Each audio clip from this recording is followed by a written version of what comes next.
Operating and capital budget.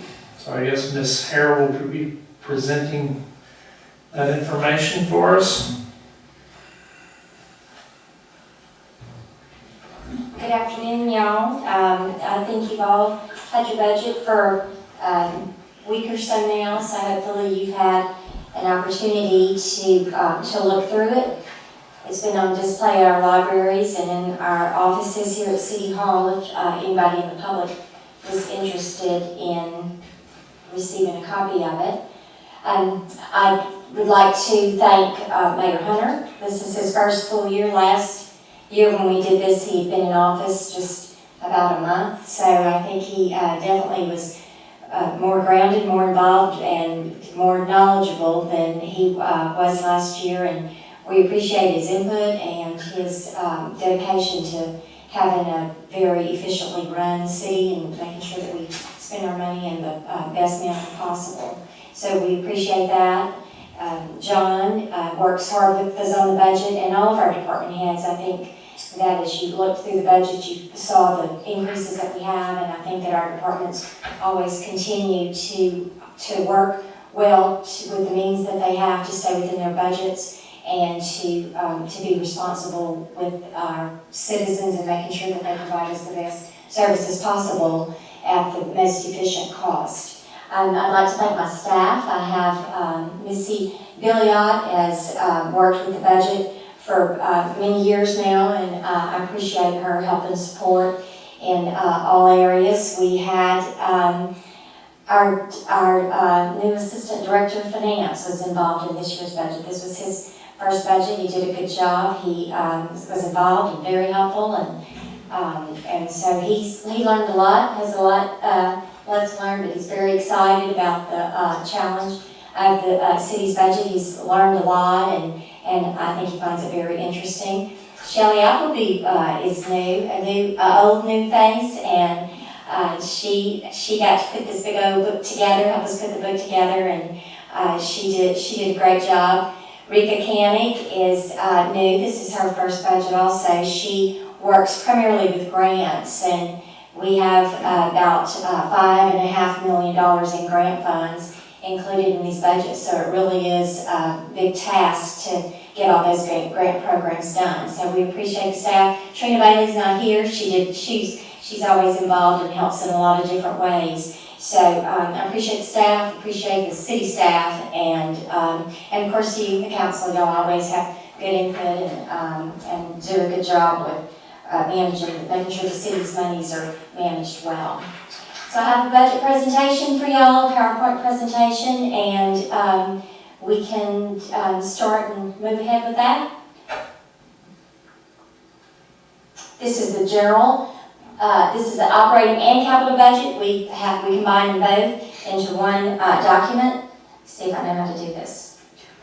General fund. We always talk primarily about the general fund. That's the main operating fund of the city. That's where we account for anything, all funds that are not dedicated for any other specific purposes are in the general fund. Our total revenues this year are $78 million. 66% of that is sales tax of about $52 million. So that's our total general fund projected revenues for fiscal year 19. You can see that sales tax makes up 66% of that total. Property tax makes up 12.3%.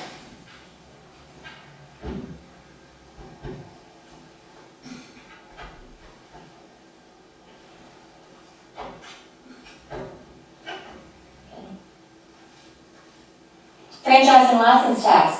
Thank you very much. We get about $4 million a year from Entergy for our franchise fees, and those tend to fluctuate a little bit from year to year, but that's 11.5%, and the electric franchise fees makes up a sizable portion of that. That's our total general fund growth year over year. Let me go back to this slide. I want to just talk a little bit about sales tax and where we are with our sales tax increase this year. Our sales tax is of 59, let me go back to that slide, or $52 million in sales tax. The proposed 2019 sales tax number is an increase of 2.75% of the amount that we anticipate receiving this fiscal year. I know we have a lot of talk about our sales tax, parish-wide sales tax, and the sales tax increases that they've had, but it's really kind of been amazing to us that the city's portion has not increased as substantially as the parish-wide sales taxes have. I think people recognize that the police jury, the school board, those increases that they have are sort of one-time revenue. They're not sustainable over time. I think that our growth of a little less than 3% in this fiscal year over last fiscal year, and next fiscal year an additional 3%, I think those are realistic, sustainable growth figures. And so that's where we are with our sales tax numbers. Our general fund expenditures of $78 million is an increase of 3.8% compared to the adopted budget for 2018. You can look at this chart just to give you a little bit of idea of our growth. For actual numbers for fiscal year 15 was $66 million. In 2016, our revenues were $70 million, an increase of 5.9%. In 2017, we had $75.9 million, an 8.2% increase. If you remember, a lot of that increase is because of the additional quarter-cent sales tax that we began levying. And so a lot of the growth was attributable to the sales tax. Our growth for the adopted budget from 2017 to 2018 is $75.9 million to $78.4, a 3.3% increase. And our revenue number for fiscal year 19 proposed is $78.6 million. So that's where you can see the change in the growth. And the actual 2018 number is what we actually, is the number that we project to receive this year. If you, I think most of you have your budget books. If you look at page 54, that's a busy page with a lot of numbers. If you look across the top, our adopted budget for fiscal year 18 was $75.7 million in revenue. We project sales tax of $78.4. So we project more than we had budgeted. An increase, of course, most of that increase is because of increased sales tax. The very bottom line, use of money and property, that's a big increase that I didn't budget again next year. We actually had sizable sales tax audits that we received, and whenever we have a big sales tax settlement, we always get a lot of penalties and interest. That's one time. So that's accounts for a lot of the increase in the general fund proposed revenue. So that's where we are for revenues. Our expenditures, we have total departmental expenditures of $72.4 million. That's the departments, all our fire, police, public works, all of our departments. We have operating and debt service transfers of $4.9 million. That's our subsidies that we're required to do every year for the Civic Center, for our transit fund, for recreation fund, for our other funds that we subsidize annually. That total is $4.9 million. We actually budgeted again this year. We were able to budget funds to transfer to the capital budget, and those are budgeted at $5.5 million. And we were able to put our $2 million, as we have the last several years, for wastewater drainage, our basin project. This year we allocated $2.5 million for drainage. Last year we had allocated $2 million from the general fund for drainage, and then we have some other capital use of money I'll speak of later. So the total expenditure budget is $82.8 million.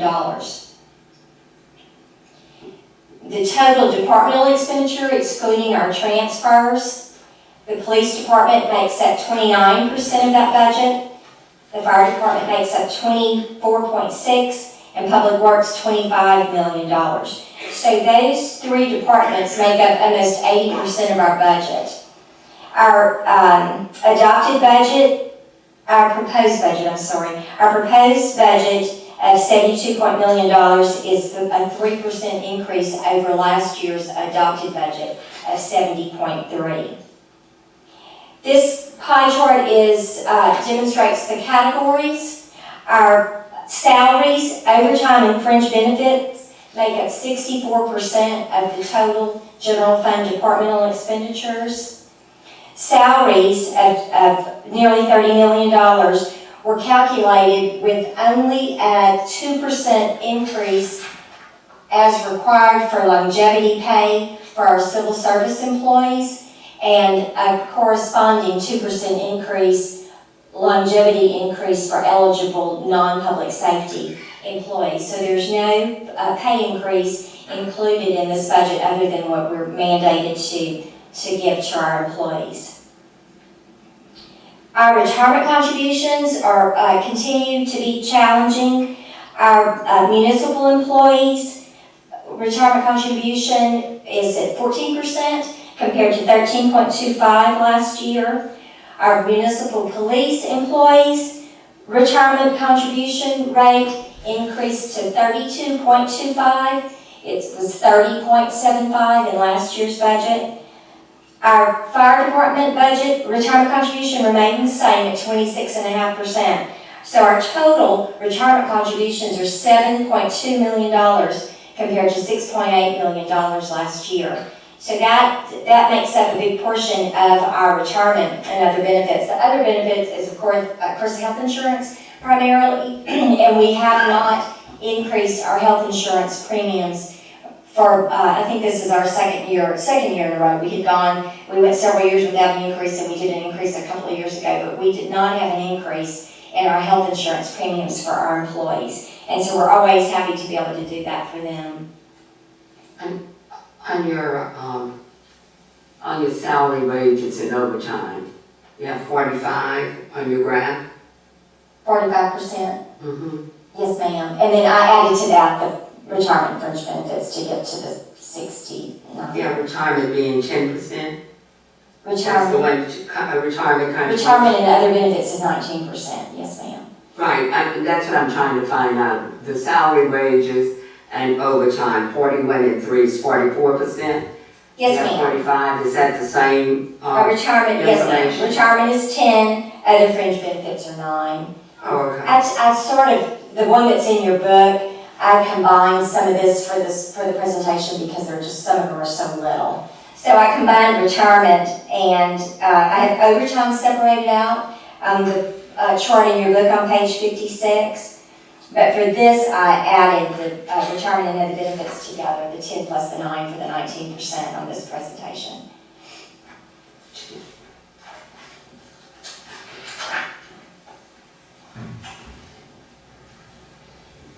Okay.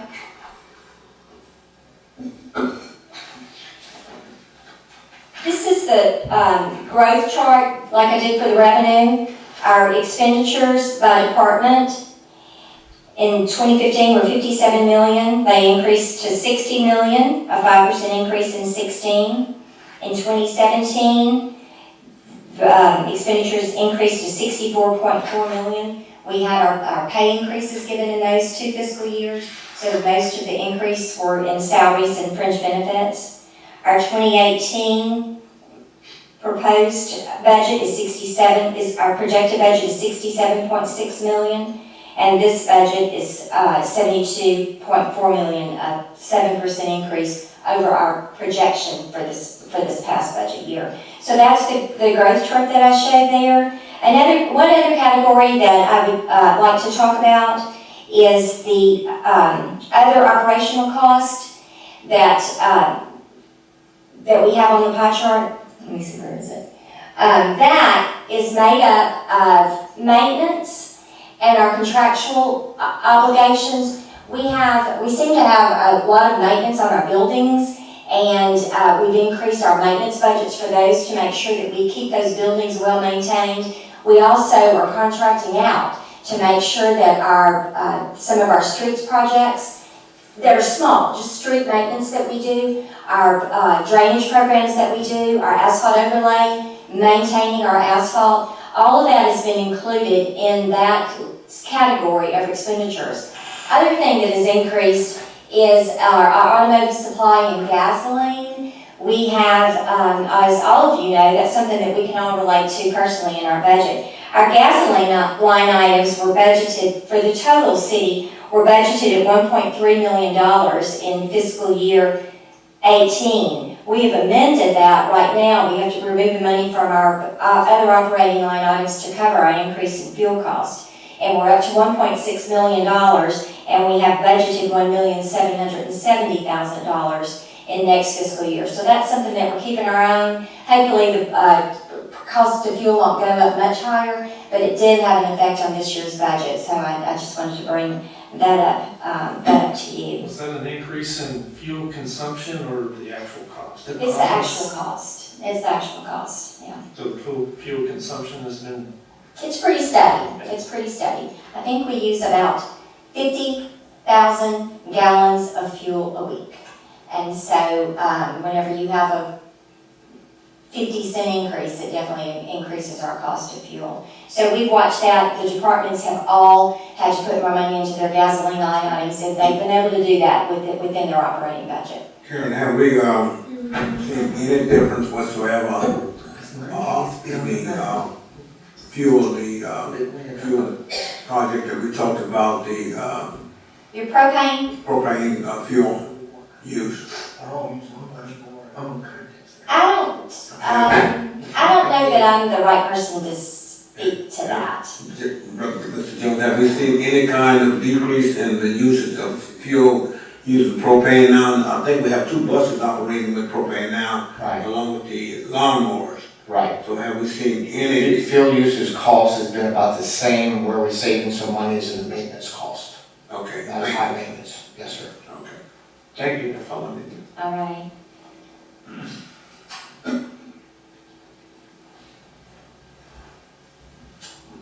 If you go back to your general fund page 54, you can see that we have revenues projected. Let's look at our projected total, if you don't mind, projected fiscal year 18.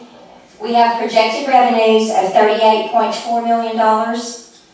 We have expenditures of $67.6 million. We have our transfers of $4.9 million. And so we project that we will have money available in this year's budget to be able to pay for some capital expenditures in next year's budget. We ended fiscal year 17 with $35 million in our reserve fund, and we anticipated that last year at this time when we presented our 18 budget, and we had to project what we thought our fund balance reserve would be. We projected that we would have a surplus, and we felt that we had such great needs in our capital fund. Our fund balance reserves are sufficient to keep our target budget of 30%. So we felt that we could budget the money that we did last year to be able to fund some capital projects. So we proposed that last year. This year I project that we will end this fiscal year 2018, with about the same $35 million. So we are able to continue to project again next year allowance to transfer and pay for some capital projects.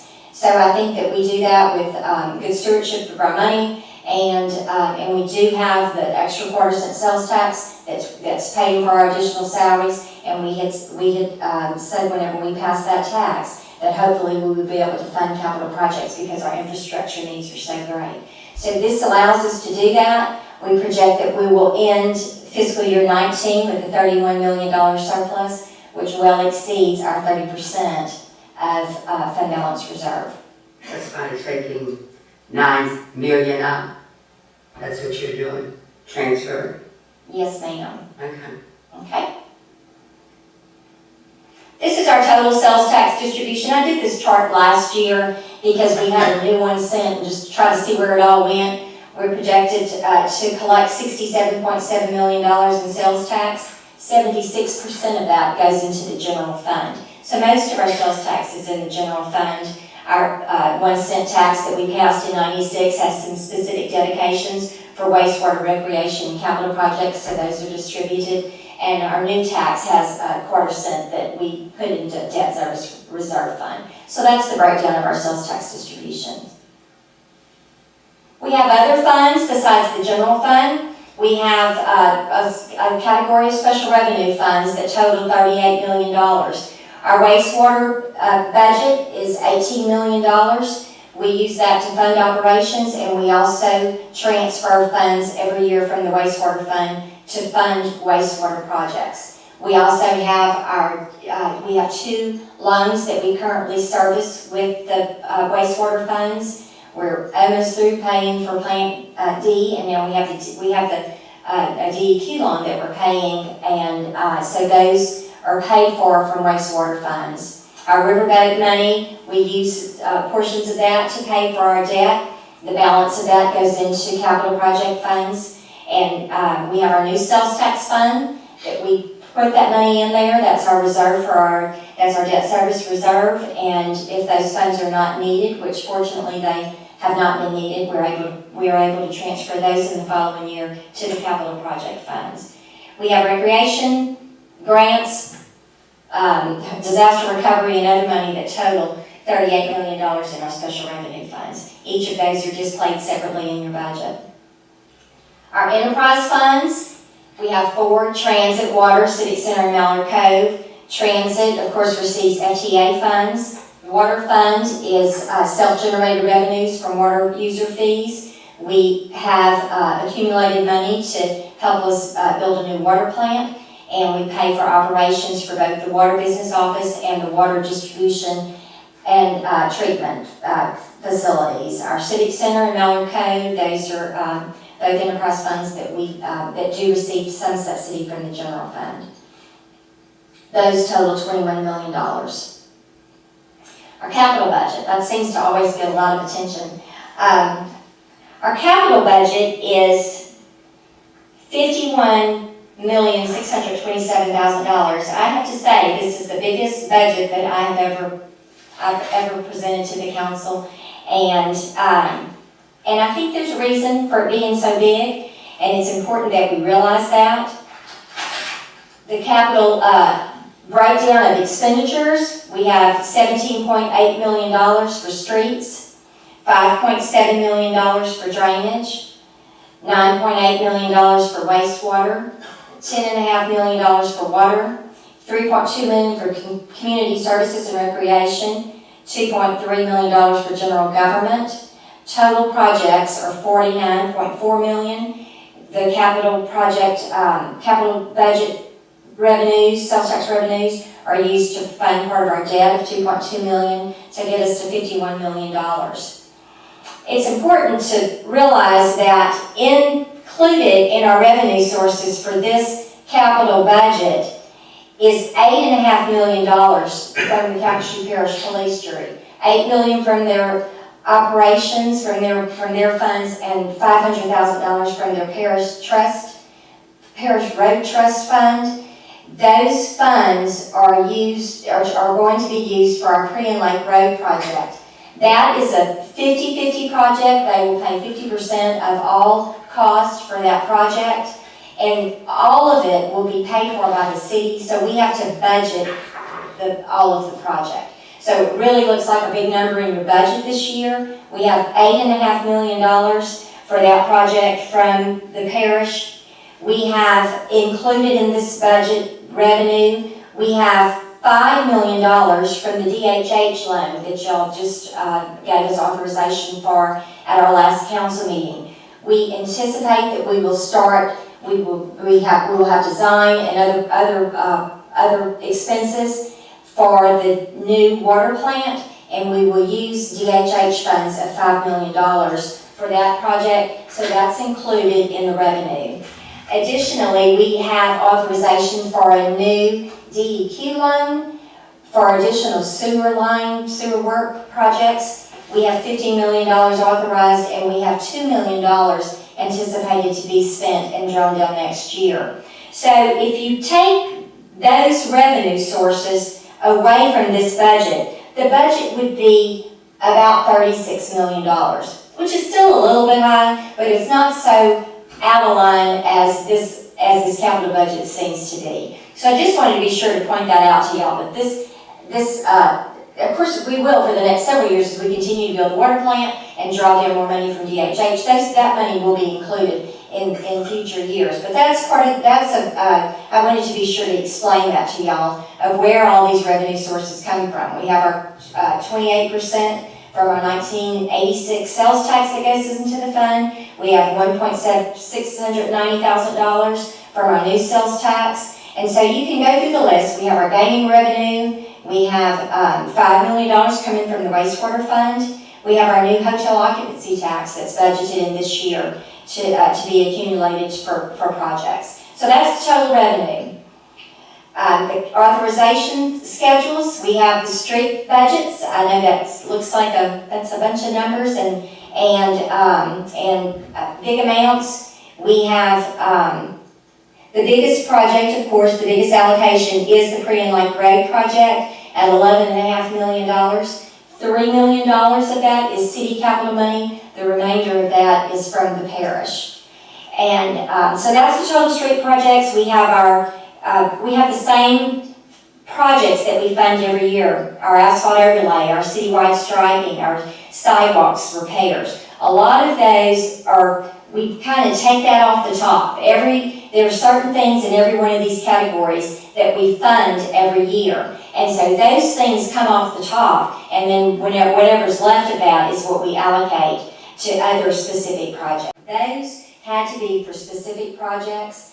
If you remember, we had a pot of money allocated to Calcasieu Parish, and we had to come up with a parish-wide project, and we identified certain projects that met the criteria, and we divided it up. And so those were CDBG money for that project. So we did renovations to the Civic Center. We did the promenade on the lakefront. That was several years ago. But those are different than this type of low moderate income money that we receive allocation annually. Ms. Esther could probably speak to that. Okay, I understand the difference between the CDBG and the CDBG disaster funds, but I'm thinking in terms of districts A and B, and some parts I'm sure of C, where we're trying to put sidewalks. I know District A has some little streets that would come under the category of being able to use CDBG funds if it's, I think, Ms. Vincent, if it's sort of like in a little community or something, it can't be used for just an individual street, can it? Yes, it can. Yes, it can. With our infrastructure monies, we can use it for asphalt overlays, sidewalks, any of that. Well, that's why I'm wondering, because I just don't think the $365,000 is enough. That's for the project that's coming up, the infrastructure project that we are projecting starting in October. That is the one that would be in Mr. Ginn's district. And that is the South Roosevelt drainage. So we can do that. And that's, Now, please understand that $365,000 will not cover that whole project. So the city has to put money into that. But that's the amount that we will use. so we're allocated $365,000, and you're allocated to use $365,000. If it goes over, the city supplies the rest. Is that what you're saying? Yes, ma'am. Well, let me also go back and tell you that if you remember, we received $665,000 in CDBG funds. But then we have the administration fees that comes out of that. we have to do public service grants. And we take that money there, and then whatever's left, we use for infrastructure. So that we have that breakdown percentage. That's what I wanted to hear, that, we got more than. We did. Okay. Yeah, we received more than this 300, Oh, okay. 65,000. It didn't sound right to me, so that's fine. Thank you, I understand. I would like to ask a question. If we are doing drainage, and it's not to take the money away from drainage, but why don't we use drainage money funding? We don't have enough in the drainage funds. Instead, do the project, but you can use the drainage funds for that. We can, but when we come up with projects, we try to partner with the city. And so that was NC, and that's a partnership between CDBG and the city. So that project, Mr. Guillen helped select that. He wanted the drainage project for that particular. Oh, I understand that. I'm just trying to talk about the logic of using the drainage money and then using the CDBG money on areas where other needs are. Because you still have drainage money, you will still be doing the project. Okay, now the drainage money, that's someone else. And I understand, what we tend to do is, Right, when they have money to do drainage or other, where we can use it, now we can use CDBG money. right. However, we have areas that we can use it on streets because, let's go back to District A with the greatest needs. We have all these streets with open ditches. Right. And that money can be used there, still do Mr. Guillen's project, but let it come out of drainage. But Ms. Morris, let me say this, and we have to remember what the CDBG monies are for, and they are for low to moderate income people, but we have to remember in this city, we have pockets of low to moderate income people that we actually can come in and do things for. So it isn't saying that we have to put it all in District A. What I've done all of these years is actually rotated. It would be District A, you're getting it this year, 17 monies. District B, District C, then we come back to A. I know you understand all of Oh, that. I understand that, but when you have 80 streets Right, that is open ditches, I understand what you're saying. yes. And I understand that you do in the low, moderate, low And try income. to be That's fair. exactly right. I understand that. And I'm not trying to take anything from Mr. Guillen. Mr. Guillen just wants his project done. So why can't we get it out of drainage and then use some of that money to fill these 80 streets that have open ditches and need their roads done? I understand. It appears I to think be. we all have open ditches and roads all through the city If that you've need to been in be the done. city since the 1970s. You know, I have ditches you can park buses in, so I don't want to talk about ditches. Miss Harrell, we all have ditches that need to be filled in. Right. That's where they come down and make this budget and allocate the monies. We have deprived District A for a long time. I think if we look at District A's capital expenditures, you'll find that they're right at the top. Oh, When you go back through 2014 and add them up. I don't think No, it's Mr. Ecker. I think they But I'd like to put these in the minutes also, all the streets that needs to be done. Please put it part of the minute. I mean, if we're talking about drainage, we do understand that when you close a ditch, it's gonna make the drains Of work. course. Because you lower the capacity of moving that water. And so, Well, why didn't you leave all your ditches open in your area? the government did. I am so sick and tired of hearing that. The developers did that. Ms. August, I will tell you, if you look in the special revenue funds there's a community development grant that has the balance of the, if you look on page 164,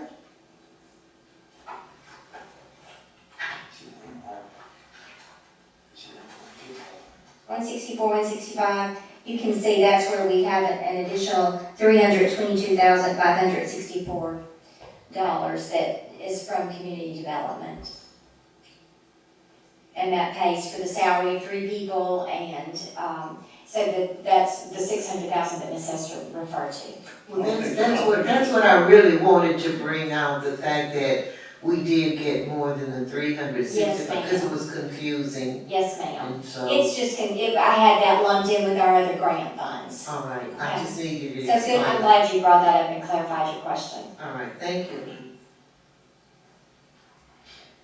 Okay, I think we've talked about drainage, wastewater projects. We have $9.8 million that is funded by $5 million from the wastewater fund, $2 million from the general fund, and $2 million from DEQ. And this is another one of those projects that we have where we allocate money every year for collection system rehab, where we actually go in and do repair lines every year. Every year we have our wastewater system improvements, which is our lift stations and other improvements that we need. And we also have our basins that we're doing, our 13 basins. And then we have very many specific projects listed here. A lot of it's rehab. As you all know, our city is getting older and we're having to rehab those sewer lines. So a lot of work, do have extensions. We have included money for a lot of specific projects for wastewater. Our water budget is $10.5 million. As I mentioned earlier, we have $5 million from DHH to pay for our new water plant, which will help all water lines connect. So all of those, a new plant will increase and help the water quality for all of the city, even though it's located in a specific area. And we have work that we continue to do on our existing plants, George West, McNeese, Center plants, all of those. We have been doing major repairs to those. We've been rehabbing their storage, their water storage tanks, their filter systems. So we have a lot of work that we've been doing in addition to trying to add new lines and expand our services. Our community services and recreation, that budget's $3.2 million. I don't know that there's anything specific in there that y'all want to talk about. That we have our lakefront development there, and we have our transit buses are included in this, and we do have Mallard Cove and the Civic Center in this with funds allocated for those. Our general government is our last category, and that is we buy a fire truck every year. We have some economic development money. We have money to expand our interstate corridor beautification. I think you've all seen those that we have at the Ryan Street exit and Cove Lane. So we hope to do some more intersection improvements with there. I think that's been a good program. And then we have technology upgrade. My staff tells me we need a new computer system. So they're very expensive. We started accumulating some money for that. So our total projects is $49.4 million.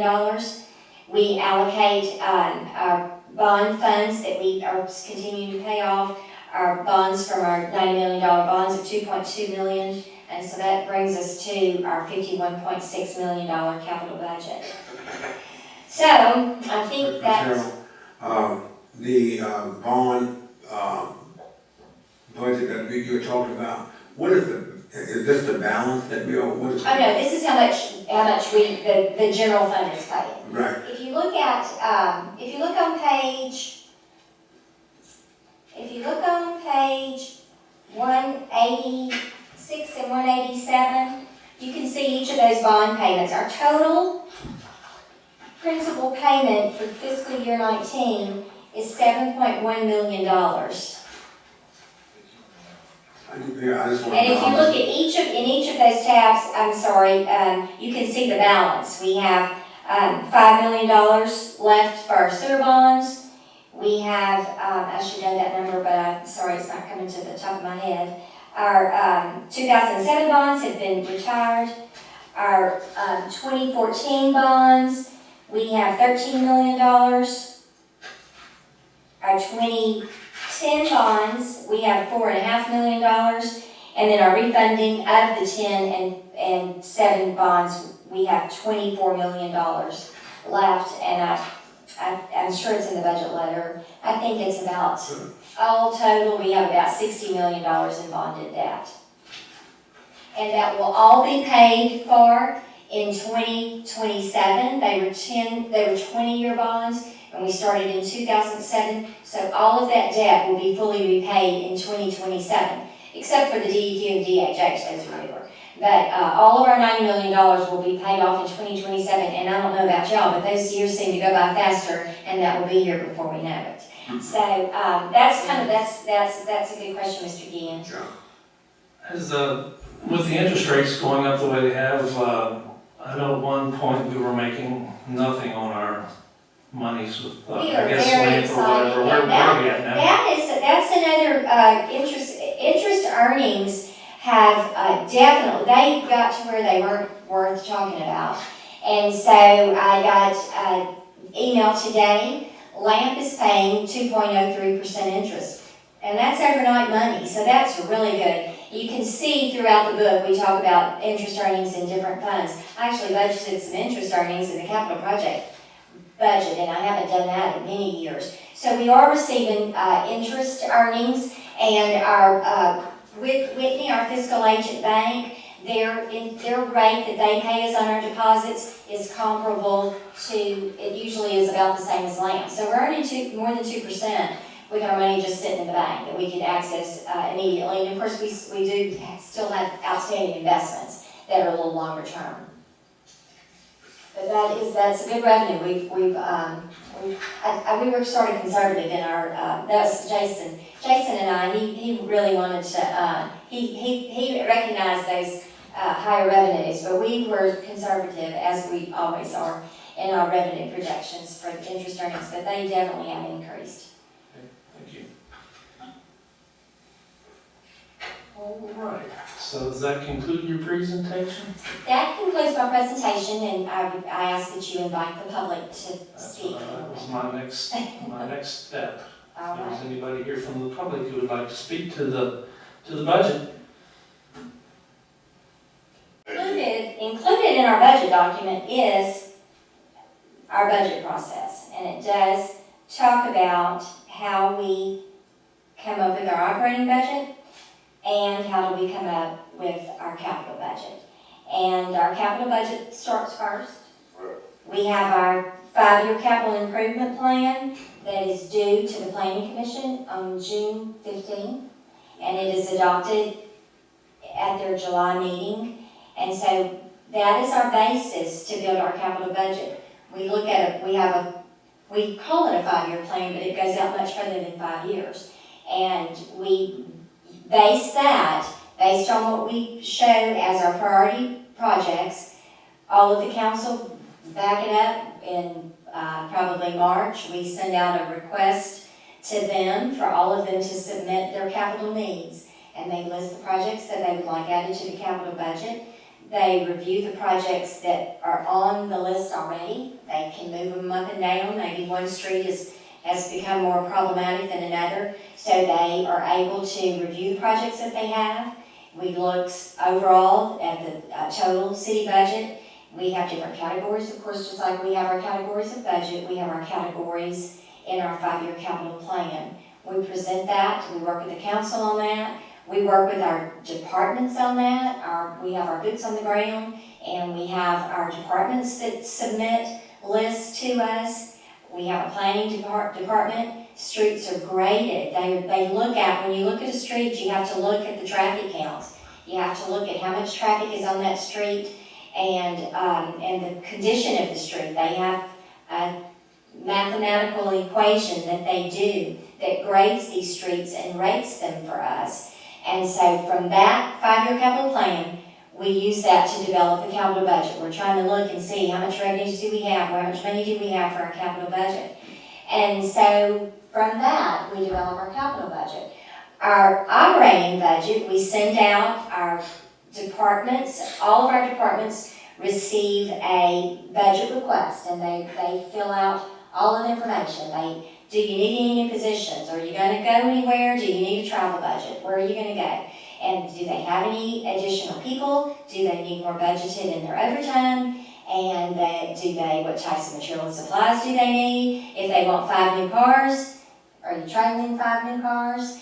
And so we go through that whole project. You actually have a list in the book that lists all vehicles that are approved, all building repairs, major building repairs that are done. All of that's listed in an exhibit in the budget. And so the departments submit their budget. We review those. We in the finance department review those and look at the budgets. And then we meet with the departments, the finance department and city administration. We meet with the departments. We go over their budgets. And those departments realize that they are a part of a whole.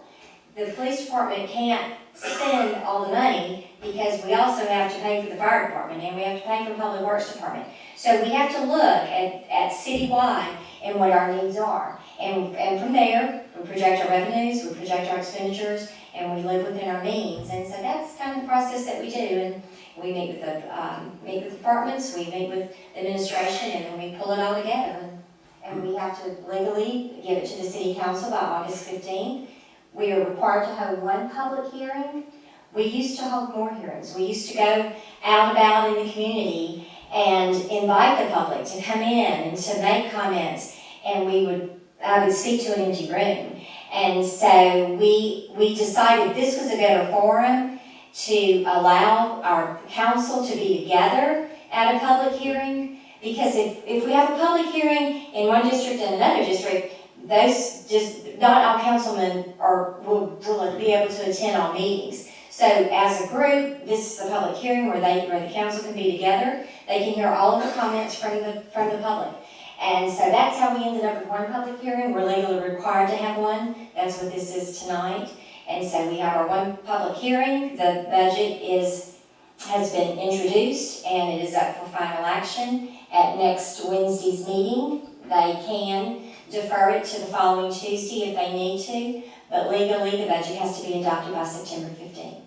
Ms. Harrell, did you not say in the very beginning that a copy of the budget will be placed in the public library? Yes, ma'am. Yes, sir. Yes, sir. We have them at the libraries, and we have it online, and we have it on the 10th floor. We have a copy on the 6th floor. So we have it available for public viewing. That it listed in our ad to say that we were having the hearing where they were displayed. Let me also say this. I've been on the council for quite a number of years, over 20 years.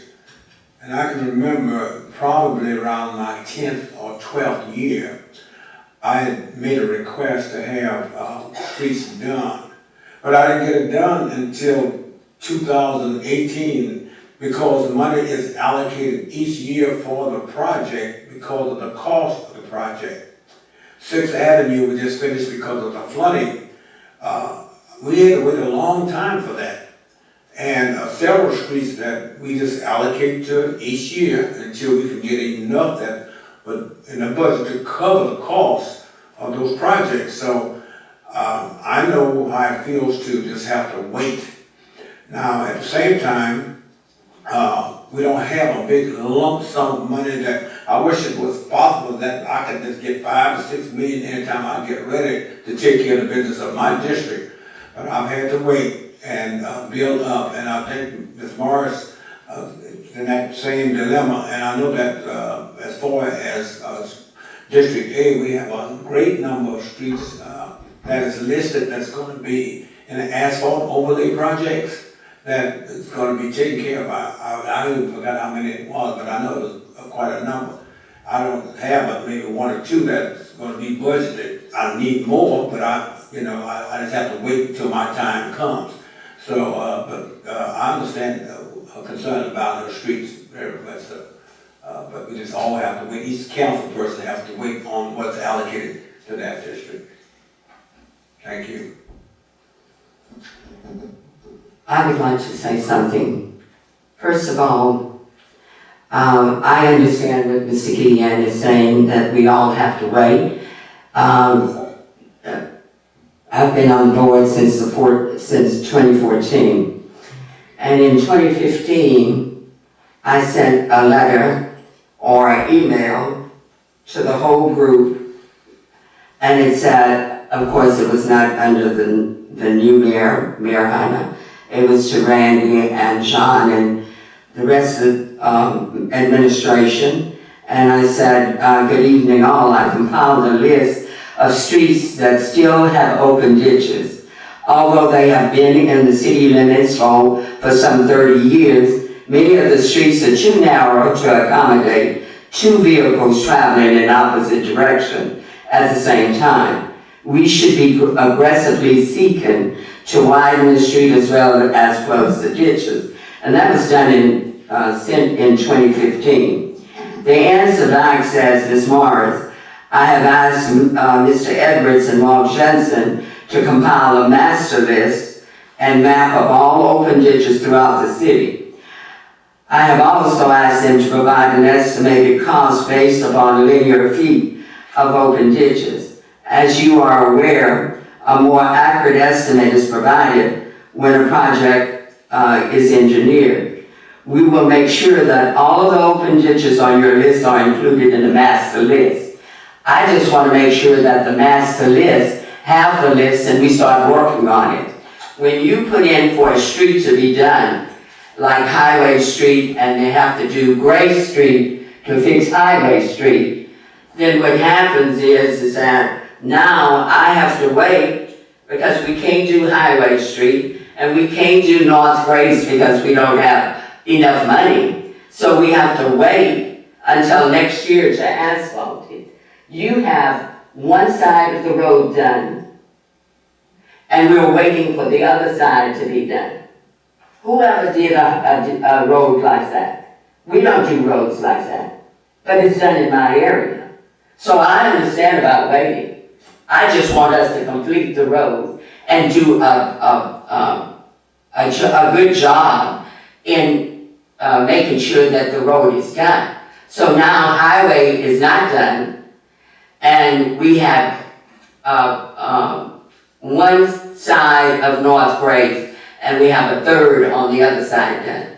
So we have enough money to fill in the close the ditches, but we have to wait for asphalting until next year. That is ridiculous to me. We don't do this to any other street. So all I'm saying is, this is budget time. I'm talking about budget. I'm talking about our area need. We need to look at it and make sure that we are getting opportunities. And so when you fix half of a street, it does not work for me. And it does not work for my community. And putting $600,000 on a street that we need happen. We did not do Enterprise Boulevard when the people voted for the $90 million bond and for us to do Enterprise Boulevard.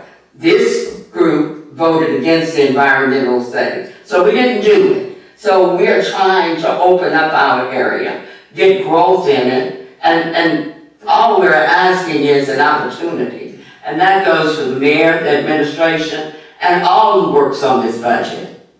So that is what I'm asking for. I want the same streets that are supposed to be on the master list, I need it to be in the minute. So I don't even have to bring it up next time, because it's going to be on the master list.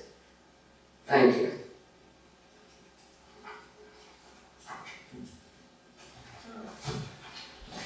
Anybody else wishing to address the council tonight? Oh, okay, you weren't finished? Okay. Also add that we are videoing this tonight. It's going to be online. That has never been done before. We started that last year at my request, and this will be online for the next week until it's voted on, and any public input can come in during that time or at the night that y'all vote on the budget. Thank you, Mr. President. I was just gonna clarify that we've never done half a roadway, and it was a drainage improvements on one side of the road, and I've shared with Ms. Morris, I guess this was a few meetings ago, that if she chose not to do a drainage improvements on one side of the road, we could wait till the following year. If additional funding came in, we could finish the entire street at her request. All right, anybody? And wait a minute, at whose request? At your request. No, I took money off another street to do it. It wasn't that, That's not what I said, Ms. Morris. All I was saying is that this came up a few meetings ago, and you brought it up. oh, And we said at your request that we would not do one side of the road, and that if all the funding is not in place, we prolong that project until all the funding was in place with the drainage on both sides. thank you. And that was done at your request. And just one, if I want to, I've got we all got this email where we show, I want to clear up this misperception that the money's aren't allocated adequately. If you actually, the report I got in July, I'm actually low man on total by a wide margin. Now, if there's, and you know, I'm not parochial, I look at the city as a whole, and I can tell you right now, the road that we need to look at is probably, it doesn't affect my district, it affects me because I drive a lot going to work. It probably affects B and C and F are probably the three. Prairie Lake Road, we're gonna have to start setting money aside for Prairie Lake Road from probably around Kirkman up to at least Fifth Avenue, if not beyond that. That road is a highly traveled road and is in really, really bad shape.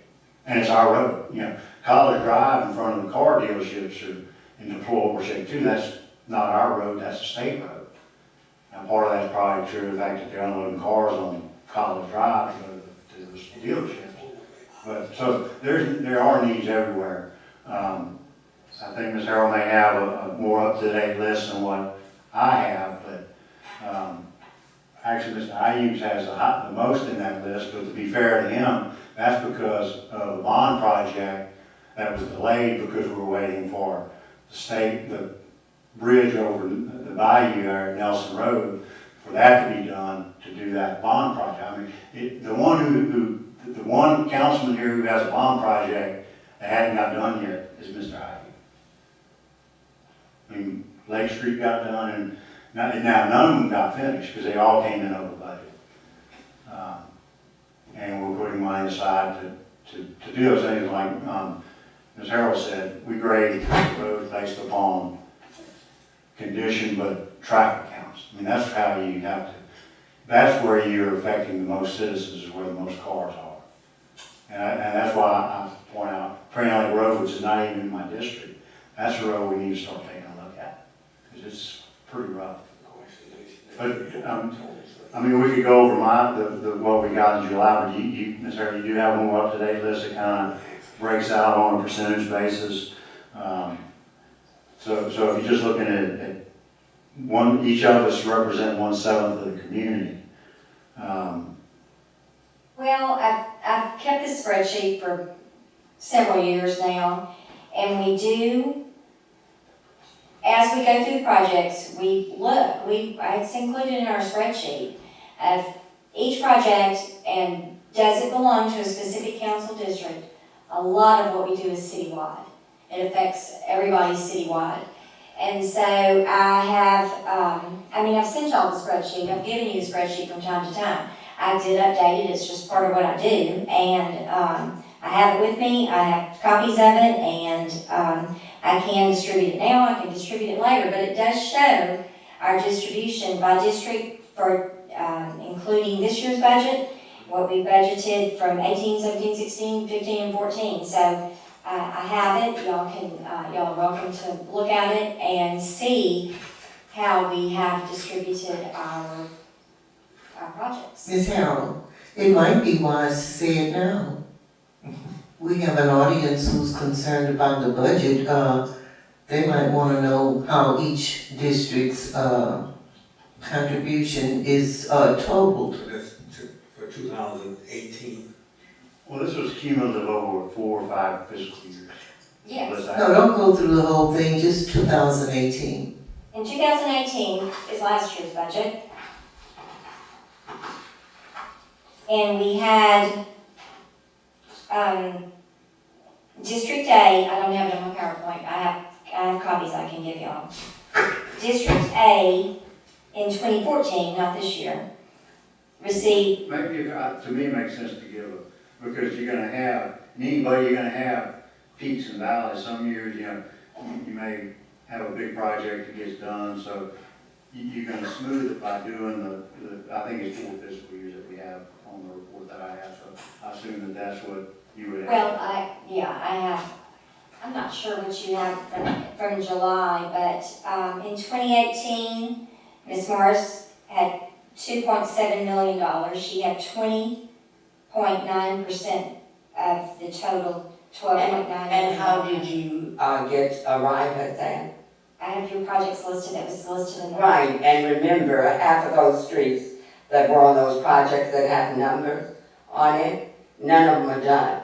The only streets that is done. I can't tell you. Yeah. I can't complain about what's done and not done. I can just tell you what's budgeted. District Yeah, B. I understand, but District B. it's not, we moved the money from Blackwell Street, remember? Yes, ma'am. And so that money you have allocated, but the money did not go there because we're still waiting for North Grace to But be done. money allocated to a specific But- district stays in that district. We don't take money from one person's district. and move it to I another. understand that, but what I am saying is that although that money was allocated to Blackwell Street, we could not we had to take it from that area and put it on North Grace. So we still have a street that is not done, just like Como Street is not done. District All the B, streets that I named, they're not done. we're talking about the budget, so all I can say is what was budgeted in Right. this year. President, I asked for point of order. District I asked B a question. I had the At floor. $1.9 million, 14.9%.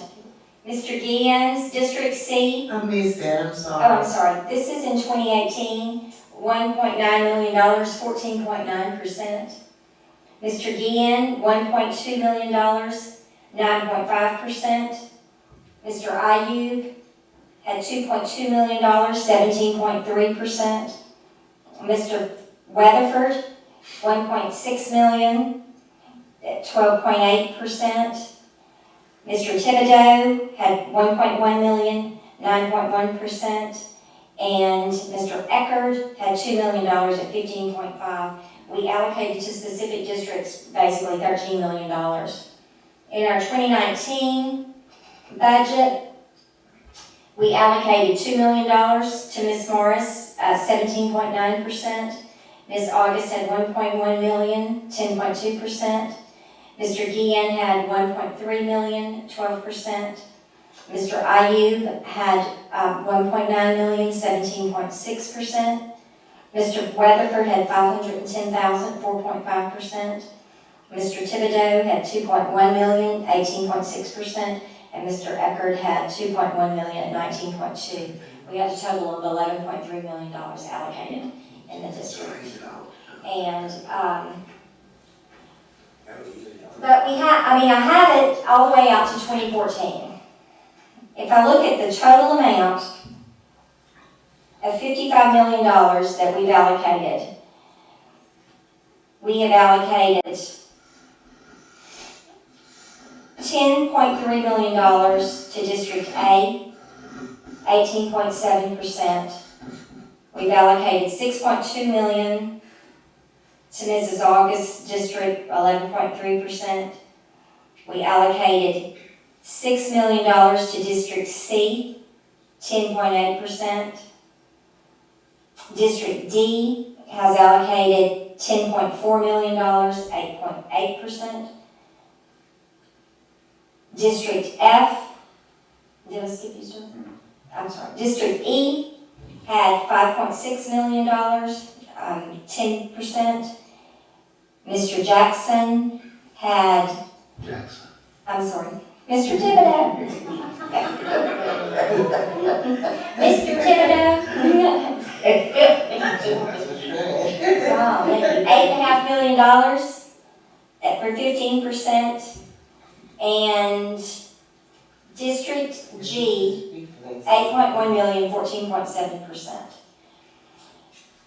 So, I mean, that's the numbers. That's how we budgeted, and as for, this is how long I've kept it, how long I've done the spreadsheet. So, I do think that I'm not gonna editorize this.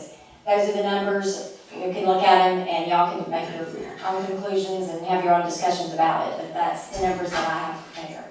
And you say you have this somewhere? I have copies of it, Right. and I've emailed it to y'all from time to time. I haven't emailed the updated copy, but I can. Karen, before you pass that, I would prefer for us to go back to it, let's get Mr. Thibodeau's name correct on that particular Okay. form. And we'll try to get that to y'all next week. Thank you. Yes, sir. Mr. Mayor, you got another comment? I think Ms. Harrell covered it. She mentioned the average over 6 years, which I think is very important. I think Mr. Weatherford made a good point. You know, you do have ebbs and flows and peaks and valleys. Certain districts have needs more than others on certain years. We understand the need is very great in many parts of the city, and especially in Ms. Morris's district. But again, the numbers do speak for themselves, and when you look over the course of years, you do not see an inequity that has been spoken about. So. All right, anybody else from the audience? Yeah, Mr. President, if I may. I know, I'm Killing me. Ms. Harrell deserves a couple words of praise. Absolutely. This is not an easy process. Ms. Harrell is not acting alone. She does not sit alone in her office with a pen and paper and determine exactly what money goes where without multitudes of input from you all, from this administration. It's a hard job. Putting the budget together is not an easy task, and I am very honored to have her as part of my team, and I think she does an excellent job. I think her entire team does an excellent job, and it's been an honor to work with them.